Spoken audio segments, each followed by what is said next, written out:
Setelah melakukan kunjungan kerja di Kepulauan Nias, Presiden Joko Widodo hari ini dijadwalkan menghadiri puncak perayaan kemerdekaan Republik Indonesia di Parapat dan Balige, Kabupaten Simalungun, Sumatera Utara. Dan untuk informasi selengkapnya kita bergabung dengan Andika Bakti langsung dari Sumatera Utara. Ya, Andika, apa saja yang menjadi agenda Presiden Jokowi pada hari ini? Anissa, setelah mengunjungi pembangkit listrik di Kepulauan Nias kemarin, hari ini Presiden Jokowi diagendakan datang ke Kabupaten Tapanuli Tengah, Sumatera Utara. Dan tadi sekitar pukul 10 waktu Indonesia Barat, Presiden beserta rombongan tiba di Bandara FL Tobing, Kabupaten Tapanuli Tengah. Dan setibanya di bandara, Presiden Jokowi langsung bertolak ke Pelabuhan Samba Sibolga untuk meresmikan pembangunan perluasan terhadap pelabuhan. Dan dapat saya ceritakan bahwa Pelabuhan Samba Sibolga merupakan pelabuhan untuk kapal penumpang dengan rute Sibolga, Kepulauan Nias dan juga sebaliknya. Sekaligus tempat bersandarnya kapal angkutan kargo dan juga kapal nelayan yang berlayar di sekitar kota Sibolga dan juga perairan barat kota Sibolga. Setelah peresmian perluasan pelabuhan selesai dilaksanakan, saat ini Presiden Jokowi beserta rombongan sedang dalam perjalanan menuju Bandara Silangit di Tapanuli Utara, Anissa. Nanti setibanya Presiden di Bandara Silangit, agenda selanjutnya adalah melakukan penanaman pohon di Desa Parparean yang jaraknya sekitar 50 km dari Bandara Silangit. Dan setelah penanaman pohon selesai dilaksanakan, barulah Presiden Jokowi datang ke tempat kami berada saat ini, yakni di Parapat, Kabupaten Simalungun, untuk mengikuti puncak perayaan Hari Ulang Tahun Republik Indonesia yang ke-71, yakni Karnaval Kemerdekaan Pesona Danau Toba 2016.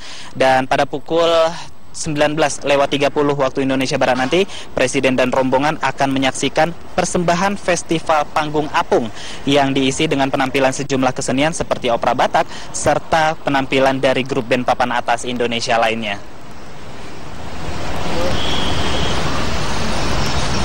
Anissa. Ya, Andika, lalu sejauh mana persiapan Karnaval Kemerdekaan Pesona Danau Toba di sana? Nah, memang Karnaval Kemerdekaan Pesona Danau Toba 2016 ini baru akan dilaksanakan pada besok hari. Namun ini persiapannya sudah rampung sekitar 80%, Anissa.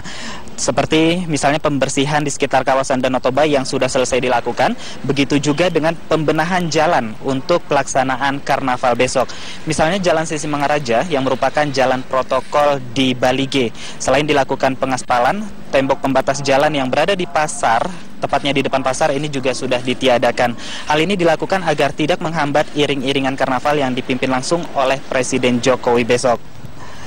Selain itu, persiapan untuk kendaraan hias yang akan digunakan pada karnaval besok juga sudah disiapkan, Anissa. Terdapat puluhan kendaraan hias berbentuk rumah adat, kemudian hewan akan meramaikan iring-iringan karnaval. Dan menariknya, beberapa kendaraan hias ini bukan menampilkan budaya Batak saja, tapi juga budaya lain dari berbagai daerah yang ada di Indonesia. Jadi bagi Anda pemirsa di rumah dan juga mungkin Anissa, jika tertarik untuk menyaksikan Karnaval Pesona Danau Toba 2016 ini, bisa langsung datang ke Balige karena masih ada waktu. Karnaval ini akan diselenggarakan pada pukul 3 besok sore, sehingga siapapun yang ingin menyaksikan kemeriahan Karnaval Kemerdekaan Pesta Danau Toba 2016 ini masih punya waktu untuk datang ke Sumatera Utara, khususnya ke Balige, Kabupaten Toba Samosir. Anissa. Ya, Andika, terima kasih atas laporan Anda. Andika Bakti melaporkan langsung dari Sumatera Utara. Anda kembali di Metro Siang, pemirsa. Sejak Jumat siang, Presiden Joko Widodo mengunjungi sejumlah proyek infrastruktur di Sumatera Utara, salah satunya proyek pembangunan PLTG Idanoi di Gunung Sitoli, Nias. Nantinya PLTG ini diharapkan bisa menanggulangi krisis listrik yang selama ini terjadi di Nias. Presiden Joko Widodo bersama Ibu Negara Iriana dan rombongan meninjau pembangunan proyek pembangkit listrik tenaga gas Idanoi di Gunung Sitoli untuk memastikan bahwa pembangunan tepat waktu. Selain itu, Presiden juga meletakkan batu pertama pembangunan saluran udara tegangan tinggi dalam rangka meningkatkan infrastruktur kelistrikan di Pulau Nias. Pembangunan saluran udara tegangan tinggi 70 kV sepanjang 110 km penting bagi sistem kelistrikan di Nias yang ditargetkan selesai pada awal tahun 2017. Kebutuhan ini baru separuh dan suplainya kemarin masalah. Oleh sebab itu saya perintah saat itu untuk ini segera dipercepat, dan Pak Dirut Menteri BUMN sudah menyanggupi Oktober selesai, ini yang 25 megawatt. Kalau itu selesai artinya apa? Ada 28 megawatt, ada 25 megawatt kampung semuanya. Ini paling tidak cukup dulu. Sejak lama, pasokan listrik menjadi salah satu permasalahan yang sering dirasakan oleh masyarakat di wilayah Nias, Sumatera Utara.